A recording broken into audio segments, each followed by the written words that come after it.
Hello guys, this is Khushi. Welcome to my YouTube channel.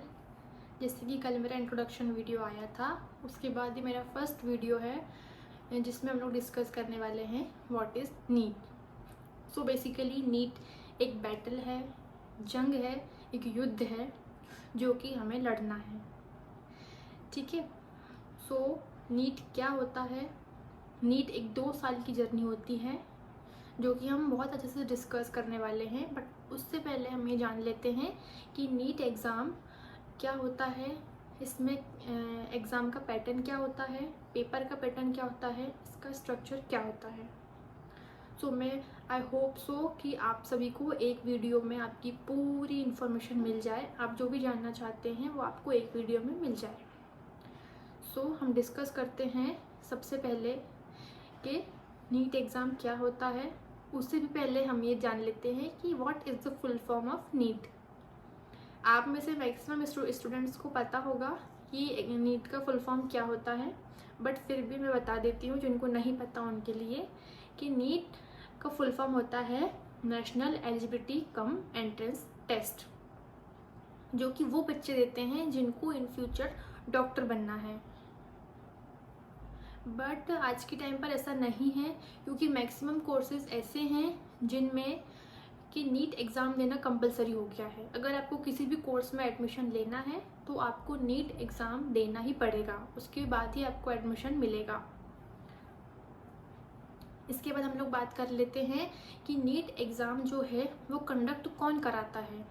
So NEET exam conduct कराता है आपका NTA, national testing agency, जो कि NEET भी कंडक्ट कराती है और JEE का एग्ज़ाम भी कंडक्ट कराती है। इसके बाद हम जान लेते हैं कि नीट का स्ट्रक्चर क्या होता है। तो नीट का स्ट्रक्चर बेसिकली नीट में तो 3 सब्जेक्ट्स होते हैं, physics, chemistry and biology. But जो बच्चे नीट की प्रिपरेशन कर रहे हैं उनके लिए 4 सब्जेक्ट्स हो जाते हैं, physics, chemistry, botany, zoology. Because यहाँ पर बायोलॉजी को 2 सब्जेक्ट्स में डिवाइड कर दिया है, बॉटनी और एक है हमारा जूलॉजी। अब हम लोग बात करते हैं इसके सिलेबस की कि इसमें क्या सिलेबस आता है।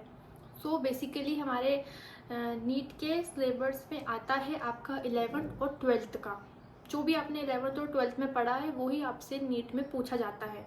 अगर आप लोग ने CBSE से पढ़ रहे हैं तो आपके लिए नीट देना इजी होगा, क्योंकि आप CBSE में आपके पास NCERT होती है और आप ऑब्जेक्टिव वाइज क्वेश्चंस से ही पेपर देते हैं, तो आप लोगों के लिए इजी होगा। लेकिन अगर आप लोग स्टेट बोर्ड से हैं अभी तो आप लोगों के लिए थोड़ी सी परेशानी हो सकती है, बिकॉज नीट के लिए NCERT ज़रूरी है। नीट एग्ज़ाम जो है वो NCERT को स्ट्रिक्टली फॉलो करता है। तो आपको भी अगर नीट देना है तो आपको NCERT को पढ़ना ही पड़ेगा, उसको लेना ही पड़ेगा। कि इसमें कितने सवाल होते हैं, पेपर पैटर्न में कितने सवाल आते हैं। तो हर आपको सब्जेक्ट से 50 क्वेश्चंस आते हैं, पर सब्जेक्ट 50 क्वेश्चंस। बिकॉज नीट के एग्ज़ाम में 200 क्वेश्चंस आते हैं, 200 क्वेश्चंस आते हैं, जिसमें कि 50-50 क्वेश्चंस हर सब्जेक्ट में डिवाइडेड है। जैसे फिजिक्स से 50, केमिस्ट्री से 50, बॉटनी से 50 और जूलॉजी से 50। इसके बाद हम लोग बात करते हैं कि पेपर में 2 सेक्शन आते हैं, सारे सब्जेक्ट्स में 2-2 सेक्शन आते हैं, जैसे section A and section B। तो हर सब्जेक्ट्स में आपका सेक्शन A में होते हैं 35 क्वेश्चंस और सेक्शन B में होते हैं 15 क्वेश्चंस।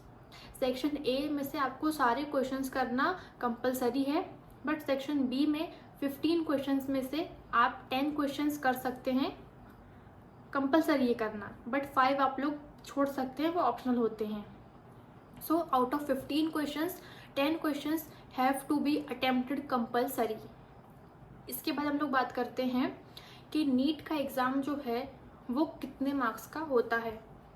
बेसिकली 200 क्वेश्चंस होते हैं, जिसमें से आपको 180 अटैम्प्ट करना होता है। इसके बाद हम लोग बढ़ते हैं आगे की तरफ कि नीट एग्ज़ाम कितने मार्क्स का होता है।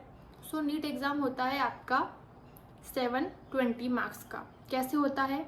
नीट एग्ज़ाम में आपको एक क्वेश्चन के लिए +4 नंबर मिलते हैं।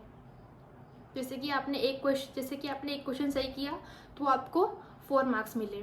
ऐसे ही अगर आपने 180 क्वेश्चन सही करे तो आपको 180 इंटू 4 720 मार्क्स मिलेंगे, मतलब कि 720 मार्क्स का पेपर होता है बेसिकली। इसके बाद हम लोग बात करते हैं, अगर आपने कोई क्वेश्चन का आंसर गलत किया तो आपके -1 नेगेटिव मार्किंग होगी। जी हाँ, यहाँ पर नेगेटिव मार्किंग होगी बिकॉज ये एक बहुत बड़ा एग्ज़ाम है। सो अगर आपके से कोई क्वेश्चन गलत हो गया तो उसकी आपको नेगेटिव मार्किंग दी जाएगी। उसके बाद हम लोग बात करते हैं कि अगर आपने कोई क्वेश्चन छोड़ दिया या अटेम्प्ट नहीं किया तो डोंट वरी, उसके लिए कोई मार्क्स नहीं कटेंगे या आपको कोई मार्क नहीं मिलेगा। इसके बाद हम लोग बात करते हैं, देखो अब हमने सब कुछ क्लियर कर लिया है कि बायोलॉजी में हमारे पास 2 सब्जेक्ट मिलेंगे हमको, बॉटनी एंड जूलॉजी, जो कि 360 मार्क्स के होंगे।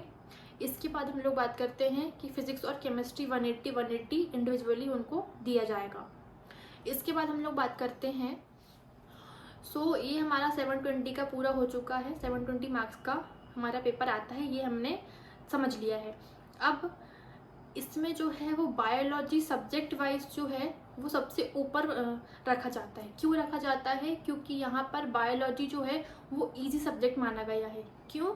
क्योंकि बायोलॉजी जो है वो एनसीईआरटी के कंसेप्ट से ditto same to same NEET के पेपर में आता है। इसीलिए अगर आप लोग एनसीईआरटी को अच्छे से पढ़ लेते हैं, समझ लेते हैं और घोट के पी जाते हैं तो आपको कोई नहीं रोक सकता कि आप नीट के एग्ज़ाम में बायो में 360 आउट ऑफ 360 ला सकें। सो गाइस, नीचे बहुत ज़्यादा शोर हो रहा था, इस कारण मुझे ऊपर आना पड़ा, बट आप लोग वो सब छोड़े हैं, हम लोग आगे बढ़ते हैं। सो मैं बात कर रही थी कि अगर हम लोगों को नीट के लिए रजिस्ट्रेशन करना है तो हम लोग कहाँ से करें और कहाँ से होता है और क्या होता है ये। तो नीट का जो रजिस्ट्रेशन है वो आप लोगों का फरवरी के फर्स्ट ऑफ वीक से स्टार्ट हो जाता है, जो कि मार्च के फर्स्ट ऑफ वीक 1 महीने तक चलता है। इसके बाद हम लोग कहाँ से कर सकते हैं, तो इसकी एक खुद की एनटीए की ऑफिशियल वेबसाइट है nta.neet.in, जहाँ से आप लोग अपना रजिस्ट्रेशन कर सकते हैं।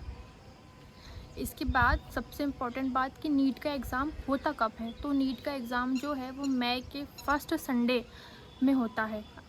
ये सबसे इम्पॉर्टेंट बात है, मतलब कि 2025 में भी जो है वो आप लोगों का नीट का एग्ज़ाम 4 मई को हुआ था, 2024 में 5 मई को हुआ था, मतलब मई में फर्स्ट ऑफ वीक में जब भी संडे पड़ता है तो उस दिन आपका एग्ज़ाम होता है। इसके बाद हम लोग बात करते हैं सबसे इम्पॉर्टेंट कि नीट के एग्ज़ाम को देने के लिए उसकी टाइम लिमिट कितनी होती है। तो नीट के एग्ज़ाम की जो टाइम लिमिट होती है वो आपकी होती है 3 आवर 20 मिनट्स, और ये एक ऑब्जेक्टिव बेस्ड आपका एग्ज़ाम होता है।